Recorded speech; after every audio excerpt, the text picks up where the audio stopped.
Hi, everyone, and welcome to the Neil Haley Show. You can check me out on Twitter at TittleTutor and also neilhaley.com and all those exciting places. And I'm with my co-host, WPL Hall of Famer, UNLV running rep, ESPN analyst, Coach Karen Hall. We have a very interesting guest today. So introduce our guest. Sure. Welcoming to our show is Chris Milo. Chris is from the Pittsburgh Steelwheelers wheelchair basketball team. So we're really looking forward to hearing about the journey, the story, and the team. So can you first tell us about Chris, and then we're going to get into what you're doing. Okay. So a little about me. So I got started playing basketball or wheelchair basketball, I guess, when I was 17, 18 years old in high school, my senior year of high school. And I actually got started playing with the Steelwheelers. I would say that my journey, though, began like much earlier, though, just like most athletes, right?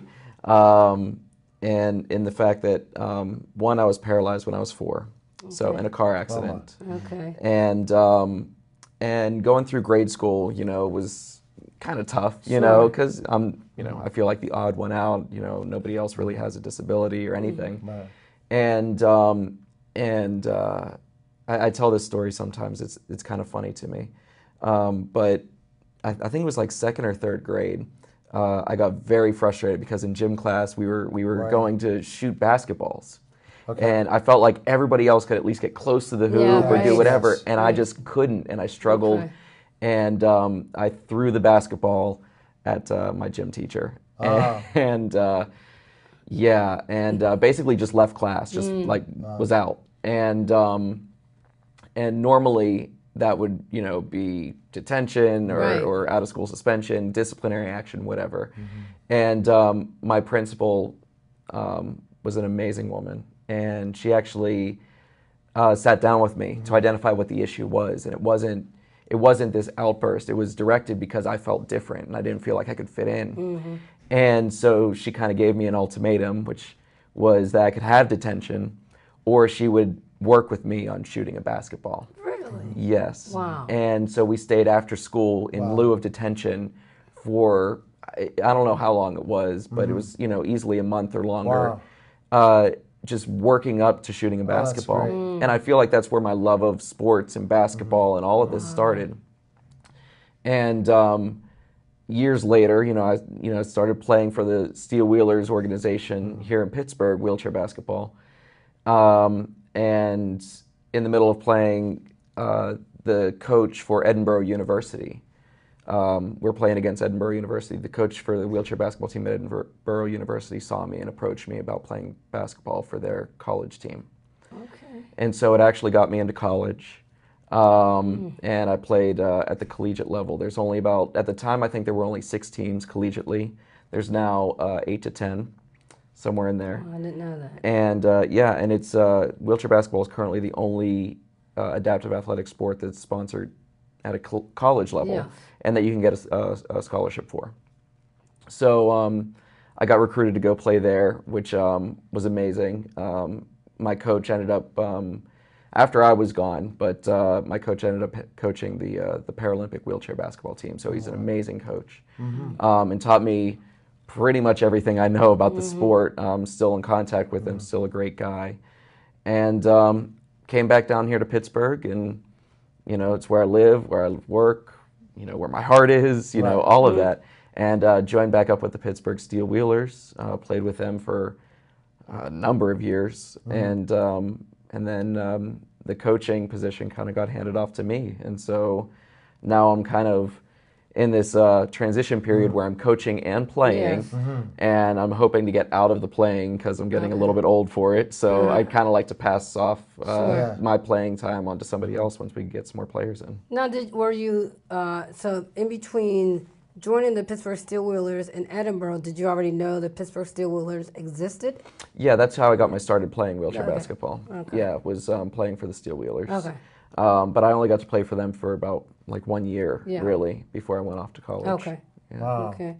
In this process, when you talk about the Pittsburgh team and stuff like that? Do you guys play across the country? Is it just Pittsburgh, or do you travel to play different No, teams? we play in the NWBA, which is a nationwide league. Interesting.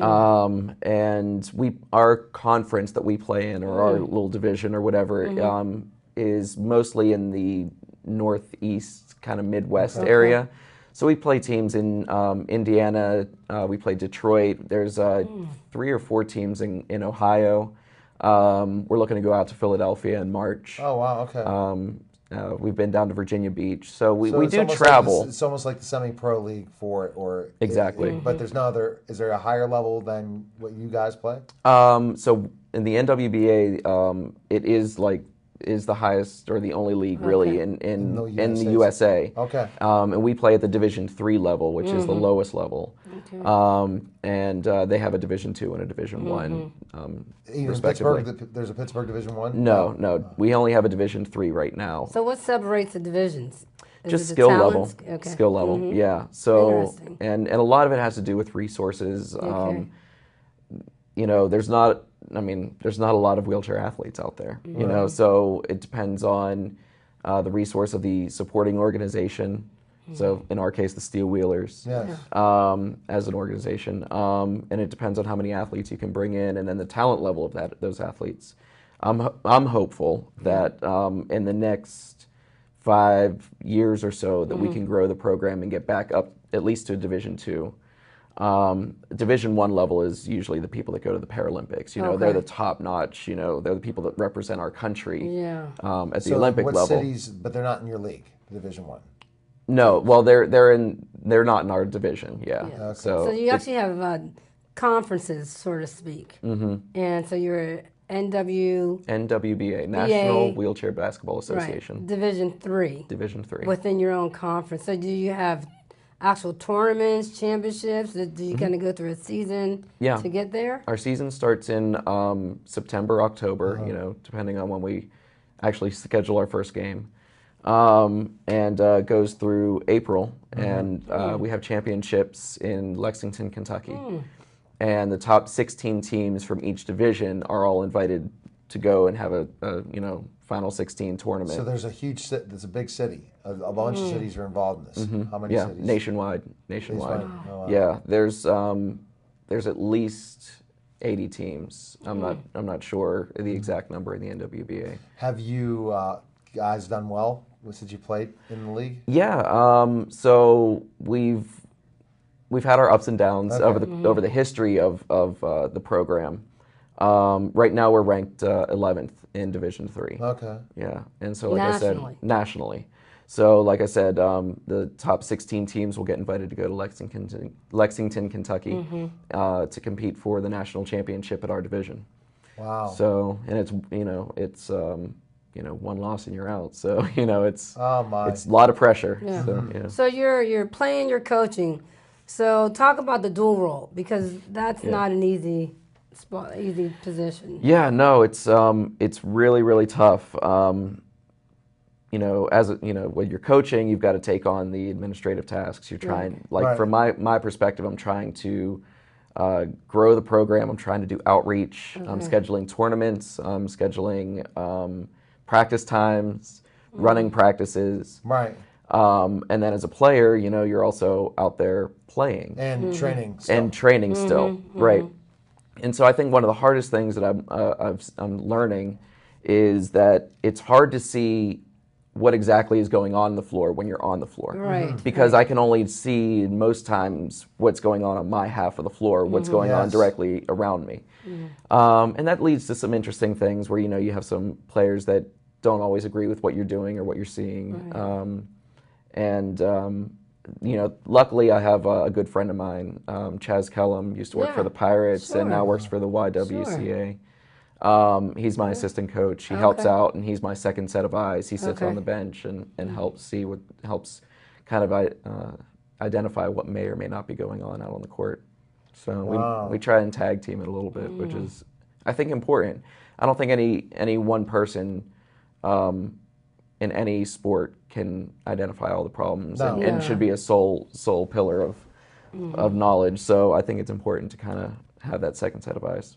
Now, does anyone that wants to play in the league make it to this level, or are there players that don't make it when they decide to be part of wheelchair basketball? So I think that the way that the NWBA is structured, and the way that we're hoping that in the future Pittsburgh will be structured, is that we're going to have Division III is technically considered developmental. Okay. So that would be for your newer players or your older players that have passed their prime and want to keep playing or what have you. And so that should be your developmental level. And then beyond that, you should be trying to encourage these new players to get better and better, and then they should jump up to, your team should jump up to Division II. Some teams, some cities, and the cities that I'm trying to model our organization off of, have more than one team. So they'll have a Division III team that's developmental, and then they'll move guys up to Division II and have a Division II team, Sort of like the CBA to the NBA. Exactly. Okay. So we encourage everybody to come on, everyone to try it out, because our core belief is that athletics is good for the heart and the mind and the soul, right? Yeah. Yes. And especially when you're dealing with people with disabilities, Yes. like we are, and we're talking about people who are born with their disability. We're talking about veterans that are coming back from war that might be injured. Any of these things, it's therapeutic. Yes. Sports is therapeutic, and so we encourage anybody to come out, try, and participate, and just become part of the camaraderie. And then, so my goal is to allow everyone to come in and make that our D3 level, and then coach these guys up, and hopefully then rise up and have like a D2 and a D3 team. No, I know by the time the guys come, they're mature and they can play. But I'm thinking about back to your experience where the principal taught you. So the confidence building, the it's okay kind of working to. How much of that do you bring to what you now do with your guys? A fair amount. I'd like to think so. You probably have to talk to them more than anything. But I try to be really even keel with a lot of different stuff. I try not to get too upset when things go wrong. I try to not be too angry when things go bad. And I try not to, at the same time, I also try to reinforce with positive reinforcement. I think one of the interesting things about coaching is that you have to identify each player differently, Absolutely. right? So we've got a guy on our team that, and I'm not going to name names, but we've got a couple of guys on the team that don't respond well to criticism, right? And so you criticize them, and you also try to tell them what they're doing right. We have a young guy on the team, and I've told him he's our youngest player right now. He's been with us for about a year, since he was 16, 17. And he gets very discouraged very easily at times. And I tell him all the time, I'm only hard on you because I see potential. And if I wasn't hard on you, then that would mean there's nothing there that I can work with. So you have this goal and dream that some of them can move on to Division II, and maybe even some of them that come into the program, if it continues to progress, you'll get the kind of player that could play in the Olympics.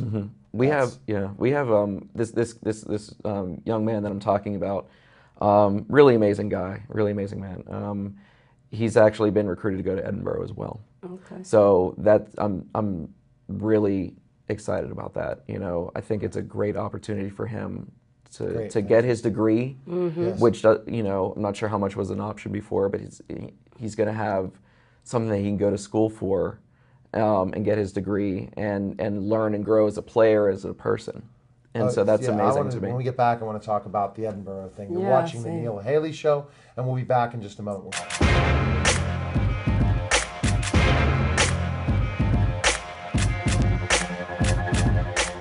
I brought out a show on the radio about 5 or 6 years ago to try to share a lot of the information that I run across on a weekly basis with clients, and to share those experiences and the knowledge gained from other people's either mistakes or the correct decisions they've made and their successes, and to try to share that with the community so more people could benefit. So we came over and met Dave, and it was real easy. He said, there you go, are you ready? We're very lucky to have this and the resources over here, where it would be quite expensive to try to produce a show like this elsewhere. Bethel Park TV is offering it to all of us. I hope this grows a lot, and I hope a lot more people do take advantage of this.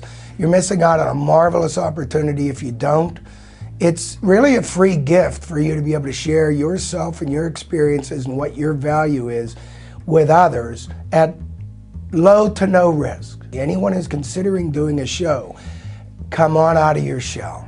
Come on over here. Dave's very gentle, very nice.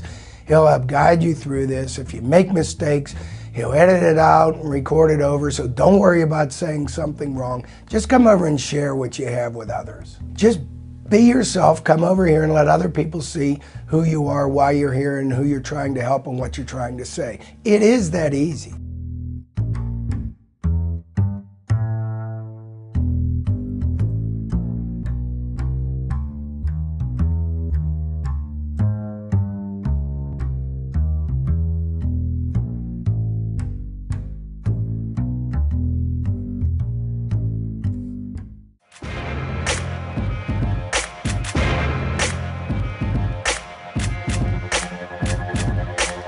Back to the Neil Haley Show, and when you talked about Edinboro, and so there are wheelchair college basketball teams? Yes. I did not know that. So tell us about that. So how many wheelchair college basketball teams are there? Like I said, there were 6 when I was there, and I know that number has grown. And they are, so Edinboro University is up near Erie. Right. And so most people from maybe the Pittsburgh area would recognize that and know that. But it's one of the smallest schools. You know, University of Wisconsin-Whitewater is one of the other big name schools, or in wheelchair basketball world anyway. And then University of Illinois has a team. Okay. So the Fighting Illini, they have a team, and they're a really good team. Oklahoma State has one. You know, so there's a handful of them, but there's not a lot in this end of the state, or this end of the country. Sorry. These colleges have these teams. So are they coming through the physical education department, or are they coming through the Department of Athletics? Where are they coming from? Every school approaches it slightly differently. Okay. So at Edinboro, they started as just a rec league. Okay. So they just started as a rec league, and then got basically good enough and petitioned the school to become part of athletics, and so now they're a part of athletics. Same with some scholarships available. Yeah. Really? Wow. Same with University of Illinois. They are part of athletics, and I think at Wisconsin-Whitewater, I think they're still considered a community team. Okay. But every single team that wants to play and compete in the NWBA collegiate NCAA division has to have all of their players in school. Right. There are some teams that are school sponsored that have outside players, and so they're not eligible to compete in the NCAA level. Isn't that something? But they can compete in the NWBA Division II, Division III So you're level. NWBA, NCAA. Wow. At the collegiate level, yeah. So they're governed by some of the eligibility rules and all that of Exactly. NCAAs? Yep. As far as academic enrollment and all of that, it's all NCAA Why do you sanctioned. think it's not been out there in a way to know that they talk about the Special Olympics and different things like that, but it's not out there in a way of the competition level of wheelchair basketball. Meaning it's not been documented enough or publicized enough, in my opinion, for people like myself that even know. I've heard of the league. I mean, I've heard of your team, but that's all. Nothing more to the national level where there's somebody that might be born in a wheelchair and born with a disability and now wants to go on and play sports and not think they have a chance when they have a chance to possibly get to play in college. I mean, that's just not out there. So is that a job of yours to kind of get that outreach out there all over the place to let people know that there's an opportunity like that? I think it's my opportunity. I think it's my obligation in the Pittsburgh area. Pittsburgh. Definitely in the Pittsburgh area. My goal right now is in April we're going to have our first juniors clinic, and I'm going to we're trying to start a juniors team. So I'm trying to start this development process and try and get these kids to realize, they can do this, and then they can go off to college. So in the Pittsburgh area, that's what I'm trying to do. As far as why we don't get as much. Why I guess adaptive athletics in general doesn't get as much attention as, let's say, the Special Olympics or something. I think it has to do with the marketing push, and I think it has to do with what sells.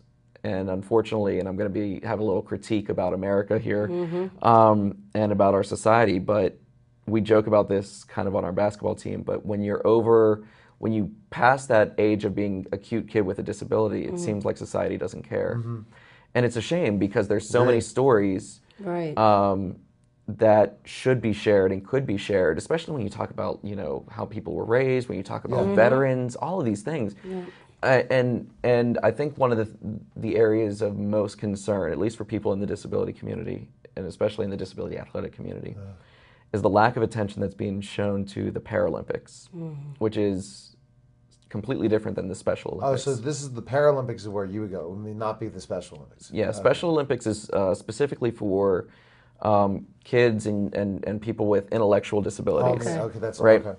And so Special Olympics is, you know, it's a great organization.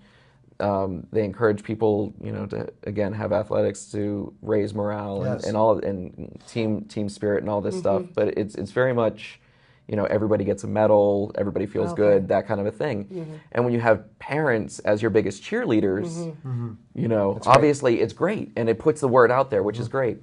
The Paralympics is the same as any. It's like the Olympics, except you're dealing with people with various disabilities. So you have blind soccer, and they're competing for gold, and there are winners and losers, and there's rugby, and there's basketball, and there's swimming, and there's all these sports. And in a lot of different countries, England's one that comes to mind, their network, BBC4, does a huge push for the Paralympics. They run commercials, they tell the players stories, they do all of this stuff. NBC owns the rights to the Olympics here. And they don't think that there's a way, if you, and I don't want to be too controversial on your show, but the head of NBC Sports has said that he doesn't think that there's a market for it because people are burnt out on the Olympics. So there's no market for advertisers for the Paralympics. So they don't push it, they don't advertise it, they don't sell the people's stories, and then they record the shows, they record the events, and then they put it on NBC Sports Network at 1 in the morning. Wow. So there is a Para is on NBC Sports. It is on NBC, it's on NBC, it's on NBC Sports, but they run it at odd times. They finally ran it for the first time this past Olympic cycle. They finally ran it on NBC proper. Okay. And they didn't run a full sports event. They ran the last 2 minutes of the wheelchair basketball gold medal game. The last 2 minutes of the game.